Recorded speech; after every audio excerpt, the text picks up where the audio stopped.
विश्वोत्पत्त्यादिहेतवे तापत्रय विनाशाय श्रीकृष्णाय वयं नुमः। वसुदेवसुतं देवं कंसचाणूरमर्दनं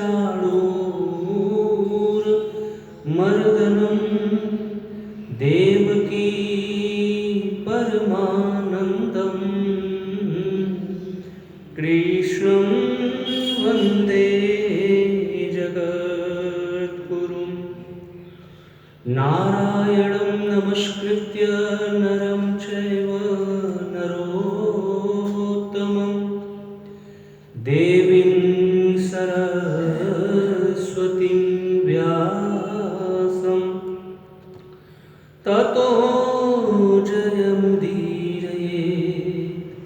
वंशी विभूषितकरानवनीरदाभा पीताम्बरधरुणबिम्बफलाधरोष्ठा पूर्णेन्दुसुन्दरमुखादरविन्दनेत्रा कृष्णात् परं किमपि तत्त्वमहं न जाने। कृष्ण प्रेममयी राधा राधा प्रेममयो हरिः जीवने निधने नित्यं राधा कृष्णो गतिर्मम। भक्तिभक्त भगवन्त गुरु चतुर्नाम बहुएक तिनके पद बंधन किए नाशय विघ्न अनेक।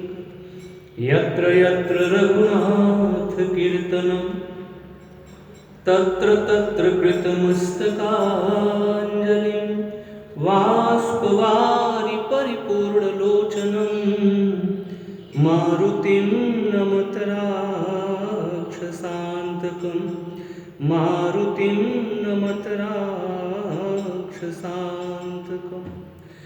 जड़ चेतन जग जीव जत सकल राममय जानि बंदऊं सबके पद कमल सदा जोरि जुग पानि सदा जोरि जुग पानि। सियावर रामचंद्र की उमापति महादेव की।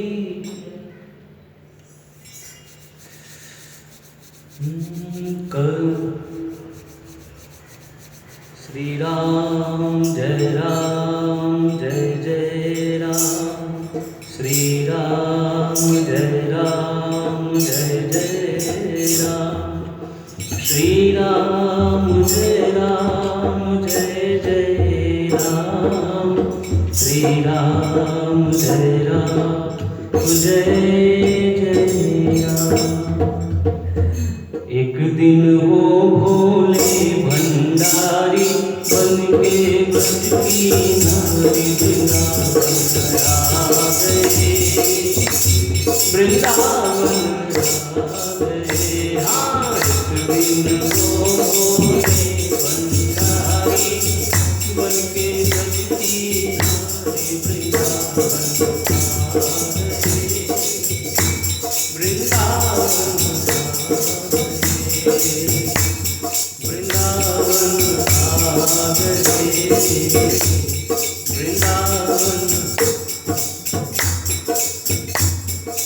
पार्वती भी मना के सारी नामाने त्रिपुरारी वृंदावन पार्वती भी मना के सारी नामाने त्रिपुरारी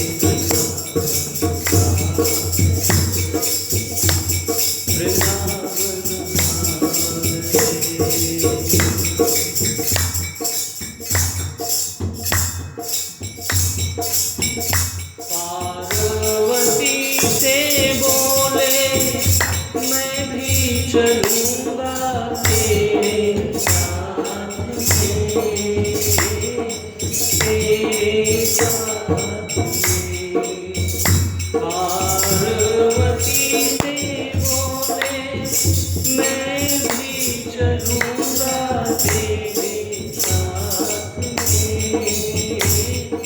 तेरे साथ में। राधा संग श्याम नाचे मैं भी नाचूंगा तेरे साथ में, तेरे साथ में। रास रचेगा सच में भारी हमें दिखाओ प्यारी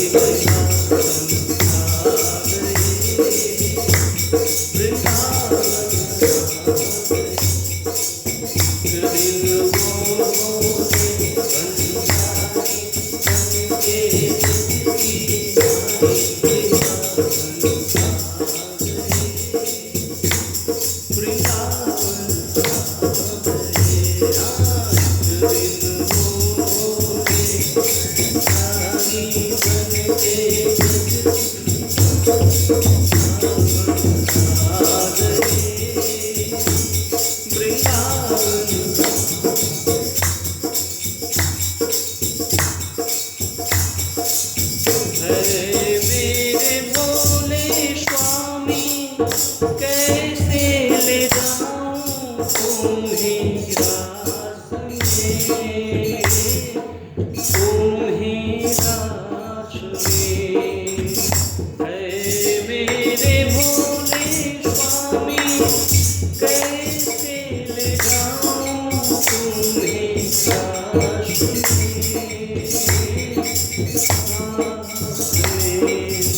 श्याम के शिवा कोई पुरुष न जाए उस रास में, उस रास में। हाँ हंसी करेगी ब्रज की नारी मानो बात हमारी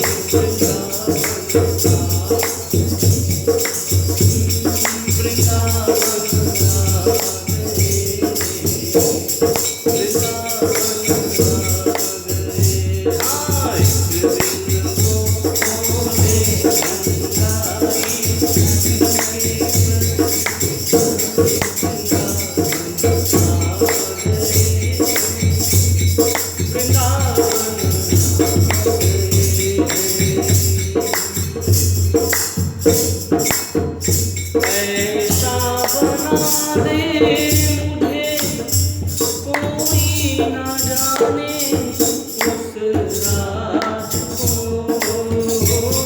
इस राज को। ऐसा बना दे मुझे कोई न जाने इस राज को, इस राज को। मैं हूँ सहेली तेरी ऐसा बताना ब्रज राज को, ब्रज राज को। हाँ लगा के दूंगा, लगा के दूंगा कनन की साड़ी, चल चले हमारी वृंदावन आ गई, वृंदावन आ गई। आए बनवारी बन के सजती नारी, वृंदावन आ गई, वृंदावन वृंदावन आ गई, वृंदावन।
बोलिए गोपेश्वर महादेव की, सियावर रामचंद्र भगवान की, श्री कृष्ण कन्हैया लाल की,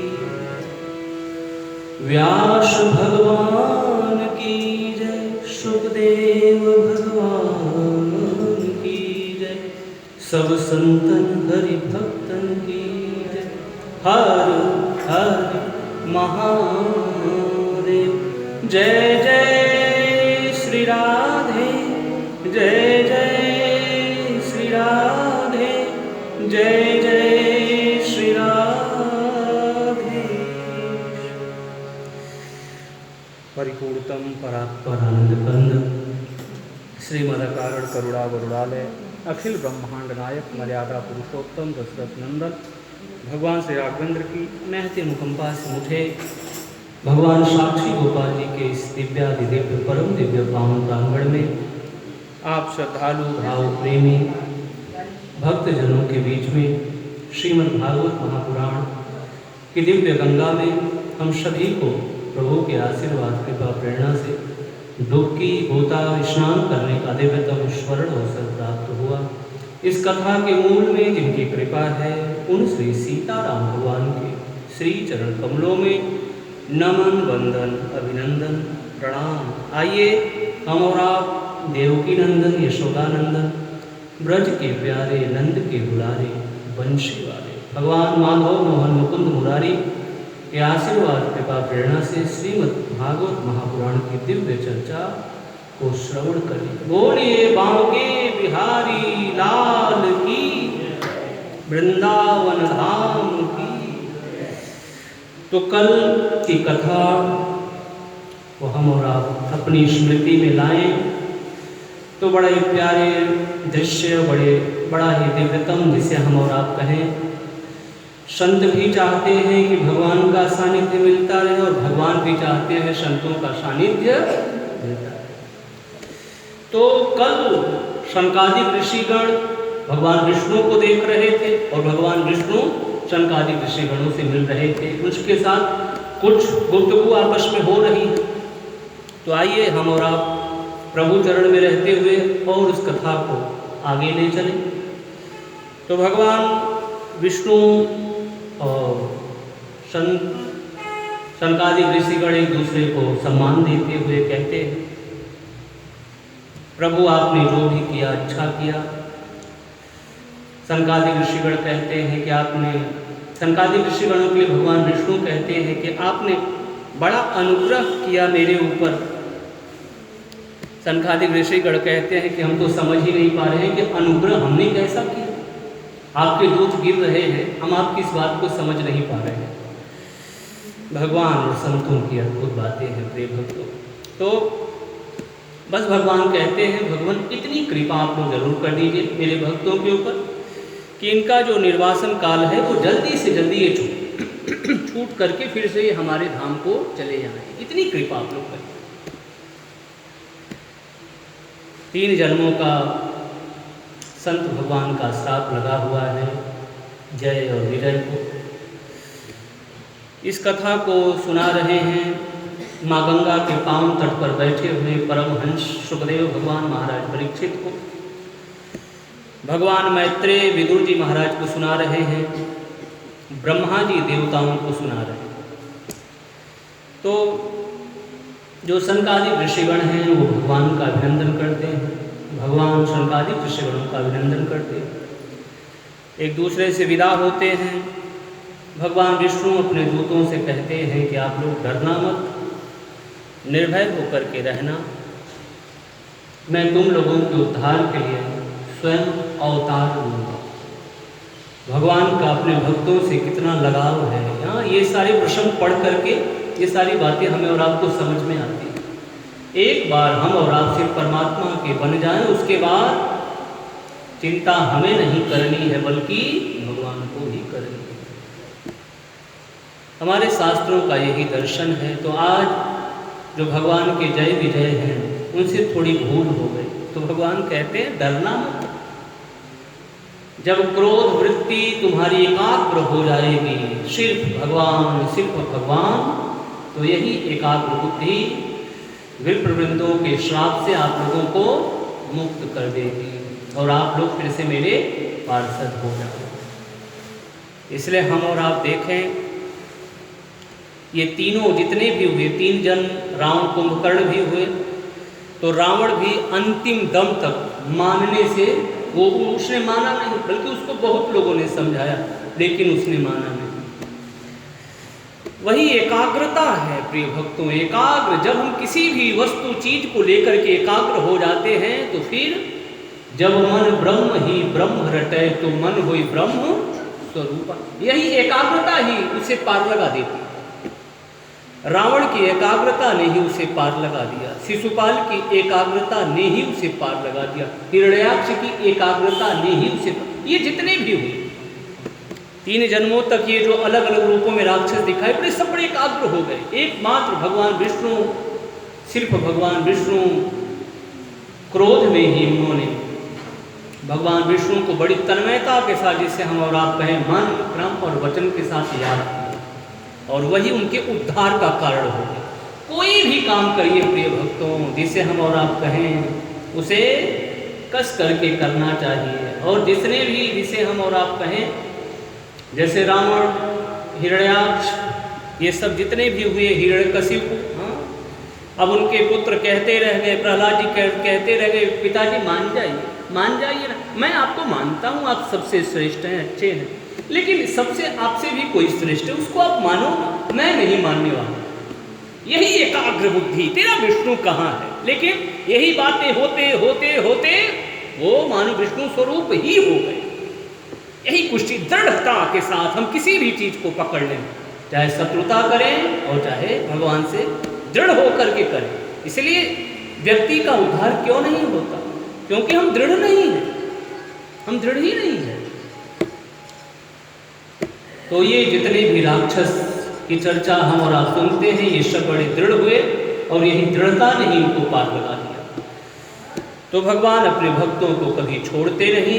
भगवान कहते हैं कि एक बार आप बस मेरे बन जाओ, उसके बाद कहीं से मानव भक्त डिगने लगते हैं, गिरने लगते हैं, तो फिर भगवान ही याद करते हैं।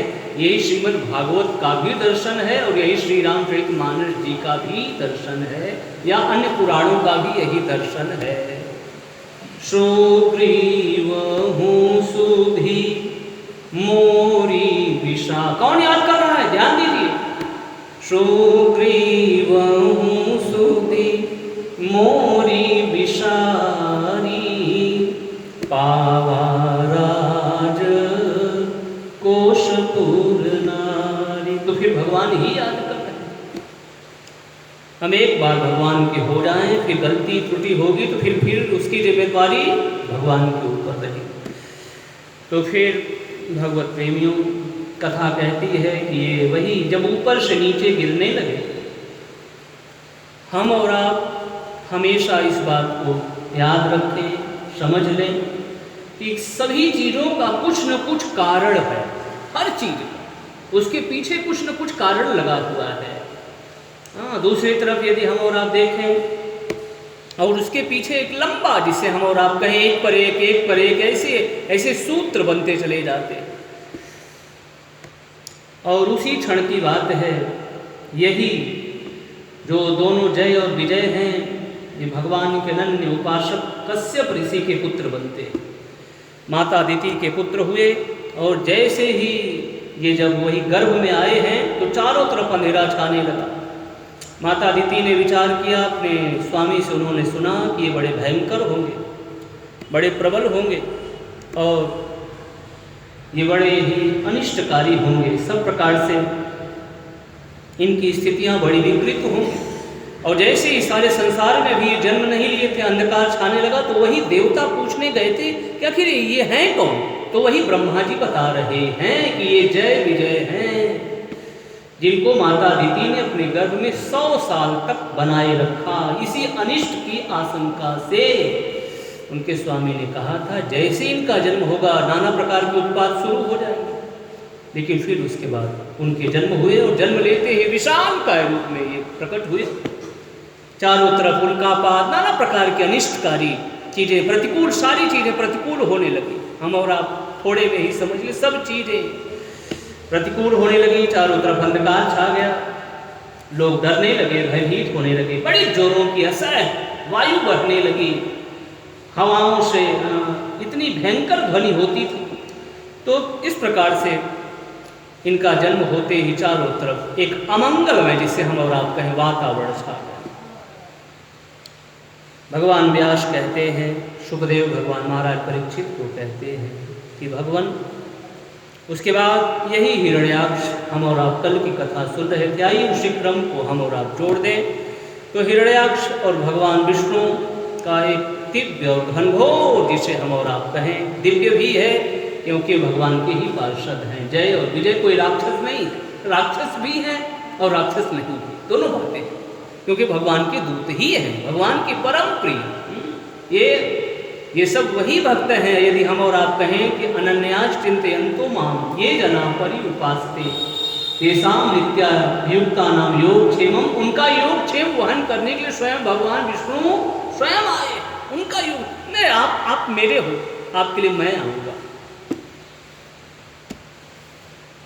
मैं ये जब भी प्रसंग पढ़ता हूँ तो मेरे मन में ये बात आती है कि भगवान कितने दयालु हैं अपने भक्तों के लिए। वो कहते हैं, आप एक बार मेरे बनकर के तो देखो, मैं आपके लिए कोई भी रूप बना लूँ, कोई भी रूप आप मेरे बनकर के तो देखो, मैं कुछ भी करने को तैयार हूँ, आप मेरे बनकर के।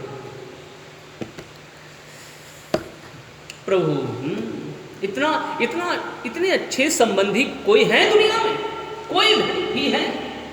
आज हम और आप संबंध बनाते हैं संसार में, तो हम और आप एक संबंध बनाते हैं, तो उसके साथ साथ एक कामना हमें और आपको लगी रहती है कि आज हमने इनको काम दिया तो कल ये हमारे काम आए। और थोड़ी सी फिर टकराहट होती है तो हम कहते हैं जयराम जी की। लेकिन भगवान ये जयराम जी की नहीं कहने वाले हैं, ये आप मेरे, भूल हो गई तो क्या हुआ, आप मेरे हो। बच्चा बार बार माँ को ठोकरे मारता है तो क्या माँ रूठ जाती थोड़ी है, वो तो दुलार करती है, प्यार करती है। तो भगवान का संबंध बड़ा दिव्य और बड़ा श्रेष्ठ संबंध है। और भगवान क्या बन गए? सुअर बन गए, सुकर।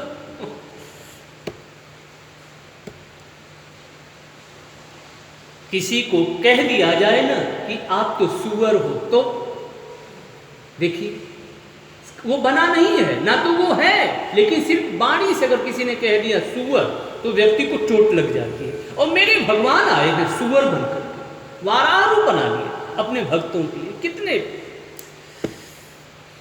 भगवान की, इसलिए हम संसार के साथ, इसलिए हमारे संतों ने कहा हम जो भी संबंध बनाएं, लेकिन ईश्वर के साथ हमारा और आपका एक घनिष्ठ संबंध जरूर से होना ही चाहिए। क्या नहीं करते भगवान अपने भक्तों के लिए, क्या नहीं करते। पितामह भीष्म के पास भगवान माधव, मोहन, मुकुंद, मुरारी माँ द्रौपदी को लेकर के जब पहुँचे हैं तो कहते हैं कि उनकी जो जूती थी वो अपने पीताम्बर में उन्होंने लपेट लिया था। अद्भुत दर्शन। तो प्रिय भक्तों, उसके बाद आगे की कथा कहती है, दोनों में घनघोर युद्ध हुआ। अब वो भगवान के ही हैं। जैसे क्रुद्ध किए हुए सर्प से कोई खेले ना, वैसे भगवान उसको क्रुद्ध कर रहे हैं, उस अपने हिरण्याक्ष को, अपने दूत को, अपने पार्षद को। हम और आप हमेशा स्मृति में रखें, ये भगवान का पार्षद ही है, भगवान का भक्त ही है। और फिर उसके बाद कथा कहती है कि भगवान खूब खेल खेले, जैसे कोई छोटे बच्चे के साथ खेले वैसे ही भगवान खेल रहे हैं, उसके लिए, भगवान के लिए। एक क्षण नहीं लगेगा, एक सेकंड नहीं लगेगा, वो खत्म हो जाएगा। ये तो उनका खेल है साहब, ये तो खेलने के लिए भगवान प्रकट करते हैं, समेटना होता है, सबको ले लेते हैं, ये तो उनका खेल है। तब तक ब्रह्मा जी आ गए। ब्रह्मा जी बोले प्रभु अब इसको ज़्यादा मत खिलाइए, क्योंकि ये असुरों की बेला आने वाली है, रात्रि की बेला, विनाश की बेला आने वाली है। कहीं ये अपने बल में कहीं इसमें ये विशेष बल पा करके और कहीं आक्रामक ना हो जाए। भगवान विष्णु ने ब्रह्मा जी की भोली वाणी को सुना तो थोड़ा मुस्कुराए। सचमुच में प्रिय भक्तों, यदि हम और आप कहें तो भगवान जब लीलाएं करते हैं तो ऐसी लीलाएं करते हैं कि हम और आप समझ ही नहीं पाते कि ये भगवान खेल रहे हैं कि क्या होगा। कहीं ऐसा तो नहीं होगा कि ये बारह भगवान को ये हिरण्याक्ष तो नहीं जीत लेगा। ऐसे खेल खेलते हैं भगवान, क्योंकि वो दृश्य वहाँ पर जैसे हम और आप कहें कोई उसमें छल छद्म नहीं, कोई बनावटी नहीं, भगवान उसी रूप में आकर के खेलते हैं तो लगता भी एकदम ओरिजिनल, जिसे कहें वास्तविक लगता है। ये कहीं है क्या हो जाएगा कुछ पता नहीं चल रहा है।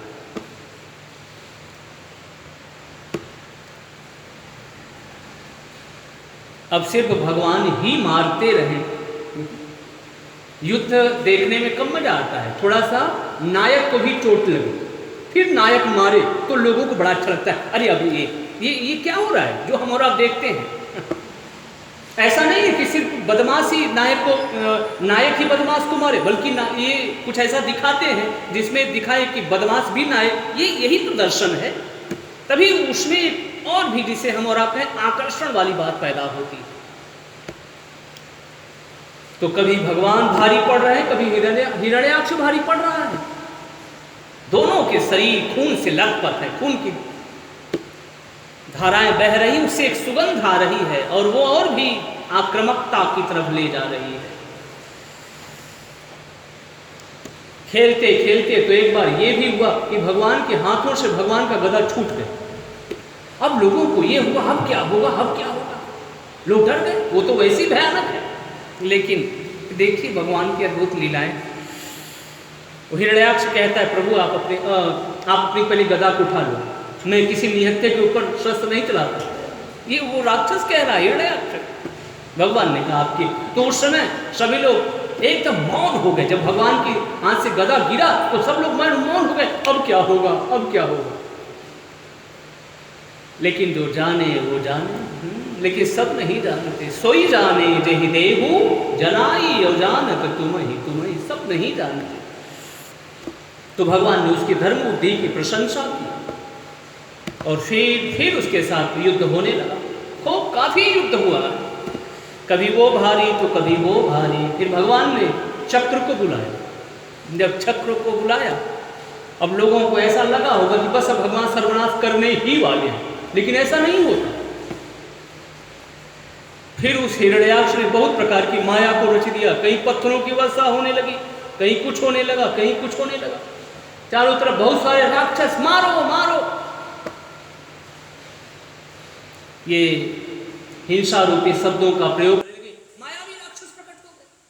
तो भगवान ने इसी चक्र के माध्यम से उस माया रूपी उस राक्षस के द्वारा रचे गए माया रूपी जंजाल को काट देते हैं।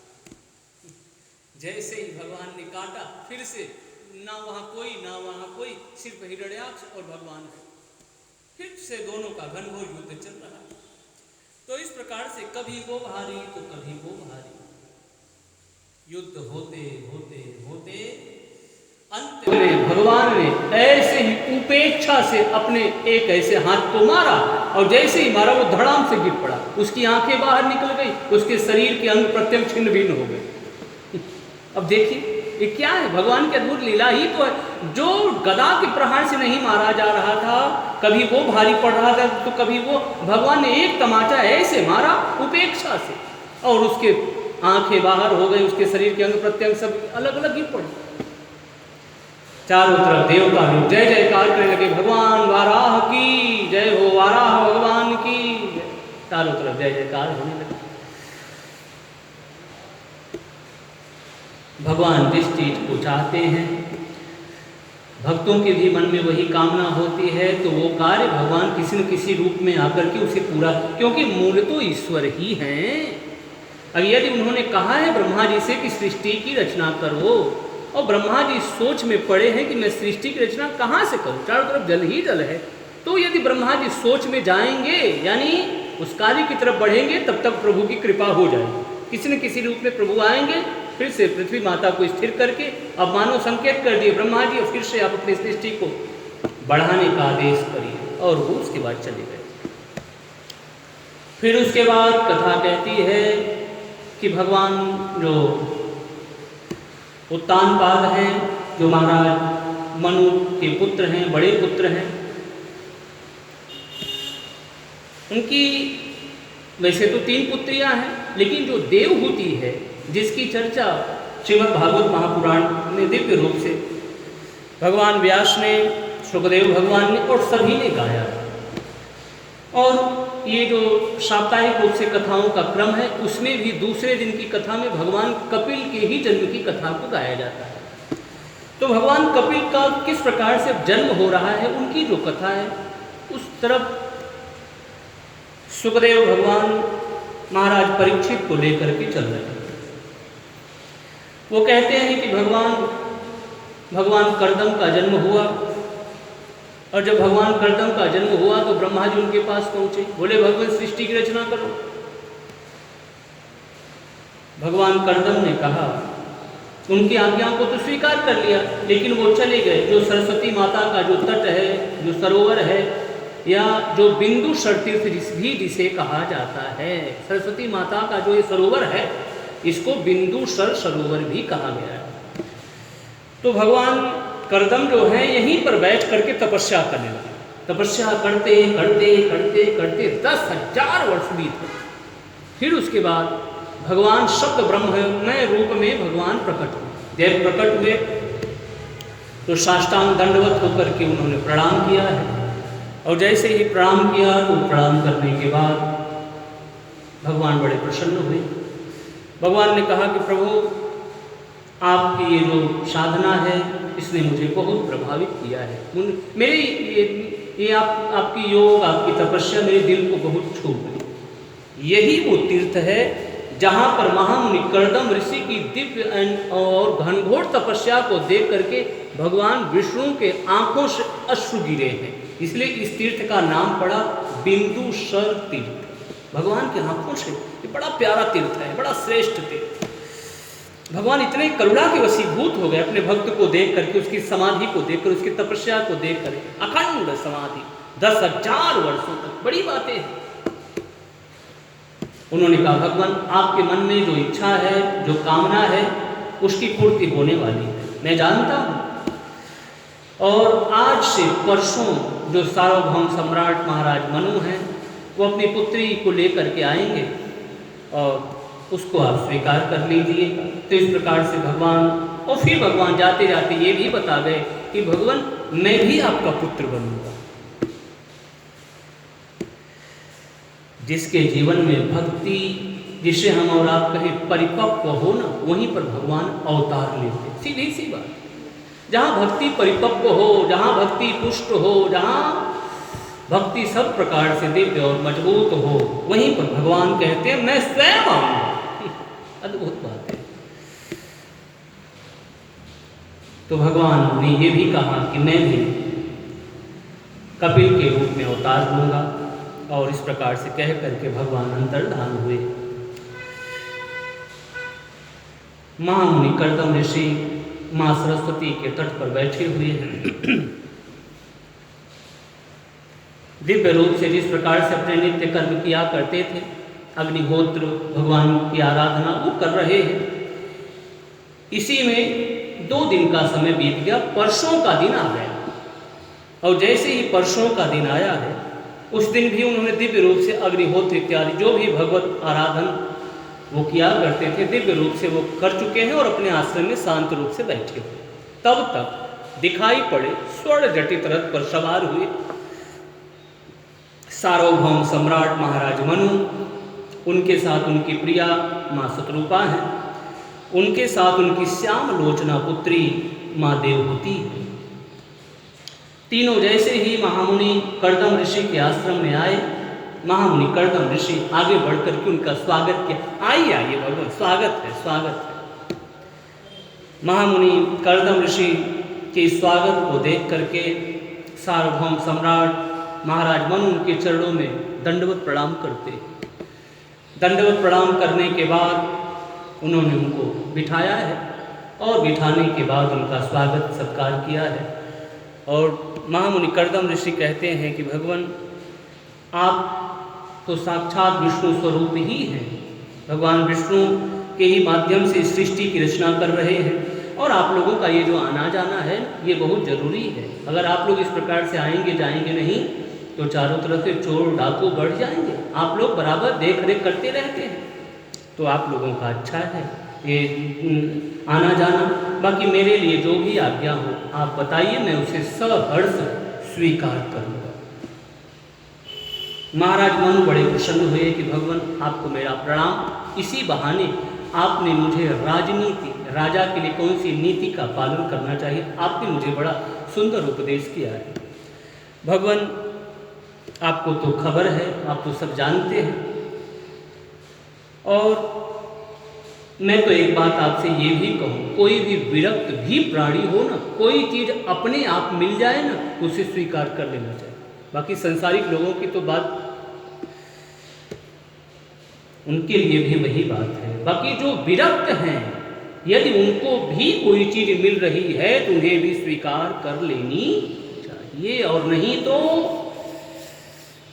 हम उस समय तो अस्वीकार कर देते हैं और फिर बाद में किसी कृपण के सामने हाथ फैलाते हैं तो हमारा बहुत फैला हुआ यश जो है वो धूमिल हो जाता है।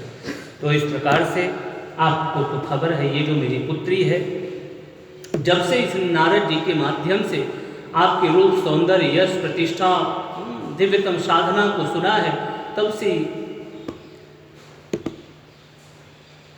इसने आपको ही अपना पति बनाने का मानो दृढ़ निश्चय किया है। तो भगवान आप इसे स्वीकार करें। इस प्रकार की बातें सार्वभौम सम्राट महाराज मनु कहते हैं। तो भगवान कर्दम कहते हैं कि भगवान आपकी पुत्री जिसने माँ लक्ष्मी की आराधना नहीं की होगी ना, उसे आपकी पुत्री का दर्शन भी नहीं होता। ये सब साधारण नहीं है प्रिय भक्तों, ये सब असाधारण है। जिनके बड़े भाग्य हो, जिनकी बड़ी भक्ति हो, जिनकी बड़ी साधना हो, उन्हें ही ये मिले। इसलिए भगवान कर्दम कह रहे हैं। और सार्वभौम सम्राट मनु जी महाराज ने भी कहा, जो अजितेंद्रिय लोग हैं ना, उन्हें आपका दर्शन नहीं होता। ये सब हम और आप कहने को पढ़ रहे हैं, पढ़ना चाहिए, कहना चाहिए, लेकिन कहाँ वो दिव्य सिद्ध साधु अद्भुत, उनका दर्शन इतना सहज नहीं है। सार्वभौम सम्राट महाराज मनु का दर्शन सहज नहीं है। उनकी श्याम लोचना कमल की तरह बड़े बड़े नेत्रों वाली माँ देवहूति का दर्शन इतना सहज, उनका मिलना इतना सहज नहीं। जो यानी दोनों एक दूसरे के योग्य हैं, कहने का भाव यही है। साधारण पुरुष, इसलिए महामुनि कर्दम ऋषि ने कहा, जिसने माँ लक्ष्मी की आराधना नहीं की होगी ना, उसे आपकी पुत्री का दर्शन होना दुर्लभ है।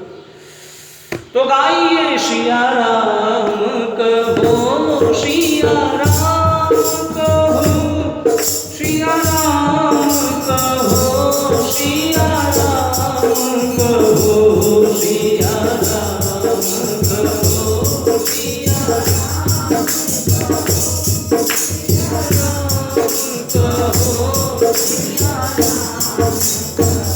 सिया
बोलिए करदम भगवान की, देवहूति मैया की।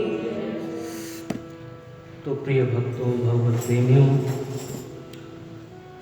भगवान करदम ऋषि ने कहा कि भगवान मेरी एक शर्त है। मेरी शर्त ये है कि गृहस्थ धर्म में आने के बाद मैं सन्यास की तरफ चला जाऊंगा। आप लोगों को मंजूर हो तो ठीक है। इसके बाद वो शांत होकर के बैठ गए। सार्वभौम सम्राट महाराज मनु ने अपनी प्रिया शत्रुपा महारानी की तरफ देखा, अपनी लाडली बेटी श्याम लोचना माँ देवहूति की तरफ देखा। उन्होंने उनके माध्यम से कुछ न कहता हुआ देख करके वो समझ गए कि ये बातें आप लोगों को भी पसंद है। फिर उसके बाद उन्होंने ब्राह्म विधि से दिव्याति दिव्य ढंग से अपनी बेटी का दिव्य रूप से भगवान करदम के साथ विवाह संपन्न किया है। बहुत सारी चीजें अपनी तरफ से उन्होंने दिया है। आज अपनी बेटी को मानो विदा दे रही हैं, और जैसे ही माँ शत्रुपा आगे बढ़ने को हुई, उनका हृदय भर आया, उनका गला भर आया। दूसरी तरफ माँ देवहूति भी विशेष रूप से दुखी हुई, जिसे हम और आप कहें पिता भी, और उनकी जो माता है वो भी, और माँ देवहूति, सब लोग बड़े दुखी हुए। श्रीमद् भागवत महापुराण की कथा कहती है, इतने रोए हैं कि माँ देवहूति के सारे बाल भीग गए। सचमुच में प्रिय भक्तों, भगवत प्रेमियों, हम और आप एक बात कहें आपस में, विदाई की तो ऐसे कई बेला होती है, कभी कोई जा रहा है तो कभी कोई जा रहा है, लेकिन सचमुच में जो बहनों की विदाई होती है वो इतना करुण होता है। बड़े बड़े साहब प्रिय भक्तों, हम लोग तो साधारण हैं। जनक जी जैसे महाराज विदेह और जब रोने लगे तो मिटी महा मर जात ज्ञान, बड़े बड़े ऋषि रो रहे हैं। सचमुच में ये बेला होती ही ऐसी अद्भुत। तो आज बहुत उन्होंने अपनी बेटी का दुलार किया है, और फिर उसके बाद महामुनि करदम ऋषि को सौंप दिया है। अब महामुनि करदम ऋषि सन्यासी योगी हैं, अपनी साधना में लगे रहते हैं। समय बीतता जा रहा है। माँ देवहूति दिव्याति दिव्य ढंग से उनके चरणों की उपासना, आराधना, सेवा करती जा रही है, करती। यही तो भारतीय संस्कृति है, यही तो संस्कृति है साहब। ये आज की नहीं है, ये सनातनी है, पुरातन है साहब। अपनी भारतीय माताओं की बराबरी कोई क्या करेगा साहब, कोई क्या करे। एक ही धर्म एक व्रत नेमा, कायम वचन मन पति पद, प्रेमा वाली ही बात माँ देवहूति के जीवन में दिखाई दे रही। बड़े दिव्य आते दिव्य ढंग से वो अपने पति की सेवा शुश्रूषा में जुटी है, लगी रहती है।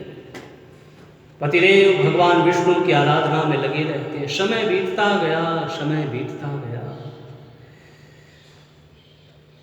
जीवन में जब हम एक दिव्य दिशा की तरफ बढ़ रहे हों और दिव्य दिशा से कोई संदेश न मिले, कोई फल न मिले, ऐसा कभी हुआ है? हम भगवान विष्णु की आराधना करें या भगवान माँ की आराधना करें, भगवान की आराधना करें और उसका फल ना मिले, ऐसा कभी होगा? सभी चीजों का फल मिलता है। यदि हमने मन क्रम वचन से सच्चे रूप में किया है, जिस रूप में हम कर रहे हैं उस रूप में पा रहे हैं।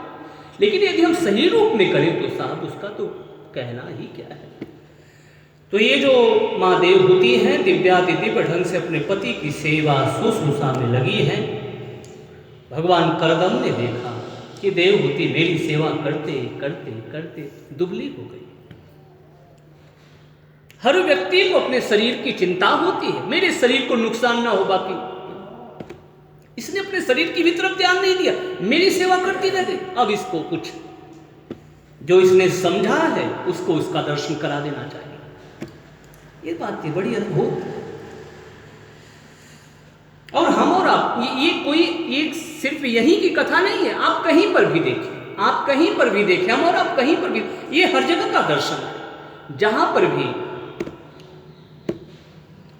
साधुओं की कृपा हो जाए, संतों की कृपा हो जाए, भगवान की कृपा हो ही जाती है। यदि हम भाव से उनके चरण शरण में लगे रहते हैं, सही रूप में, सत्वगुण रूप से, जिसे हम और आप कहें, तो संतों की कृपा और भगवान की कृपा हो जाती है।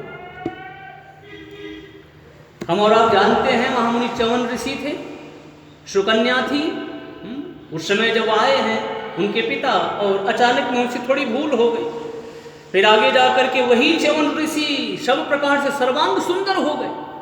और इस प्रकार से तो कहने का भाव प्रिय भक्तों यही है कि हम जब हमारी सेवा श्रेष्ठ रूप में हो जाए तो फिर उसमें चार चांद लगते देरी नहीं होती, वो उसका विकास होते देरी नहीं होता। तो यहाँ पर भगवान करदम ऋषि ने देखा कि मेरी देवहूति ने तो मेरी सेवा शुश्रूषा में अपने शरीर को सुखा दिया। उनकी बालों में लटें पड़ गई थी साहब।